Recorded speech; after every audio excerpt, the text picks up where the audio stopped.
Hi friends, எல்லாருக்கும் வணக்கம். இந்த பூ பார்த்தீங்க அப்படின்னா, நான் போன வீடியோவில் இது என்ன பூ அப்படின்னு சொல்லிட்டு கேட்டிருந்தேங்க.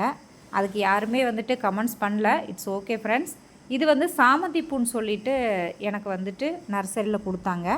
எவ்வளோ அழகாக இருக்குது பார்த்தீங்களா? செம்ம அழகாக இருக்குங்க. வெயில்லையும் கூட இது பார்க்குறக்கு கண்ணுக்கு குளிர்ச்சி அவ்வளோ சூப்பராக இருக்குங்க. இதில் வந்து ஒரு 4 டைப் நான் வாங்கியிருந்தேங்க. அடுத்து பார்த்திங்கன்னா, நம்ம ஹனி அண்டு கீ ரெண்டுமே சேல் பண்ணிகிட்ருக்கோங்க. ஹனியில் பார்த்திங்கன்னா கொம்பு தேன், மலை தேன் நம்மக்கிட்ட சூப்பராக ஒரிஜினலாக கிடைக்கும். வாங்கி யூஸ் பண்ணிக்கலாங்க. குழந்தைங்களுக்கும் கொடுக்கலாம். எந்த கலப்படம் இல்லாமல், எந்த ப்ரிசர்வேட்டிவ்ஸ் இல்லாமல் ஒரிஜினலாக நம்ம கொடுக்குறோங்க. அதே மாதிரி பசுமாட்டு நெய் வந்து சூப்பரான முறையில் நம்ம கொடுத்துட்ருக்கோம். இதுவுமே ஒரிஜினலுங்க. தேவைப்படுறவங்க நீங்கள் இந்த ஸ்க்ரீன் தெரிகிற வாட்ஸ்அப் நம்பருக்கு நீங்கள் காண்டாக்ட் பண்ணி கூட அதோட டீட்டெயில் கேட்டுக்கலாங்க. ஒரிஜினல் எல்லாமே ஒரிஜினல் ப்ராடக்ட்டுங்க. தேங்க்யூ.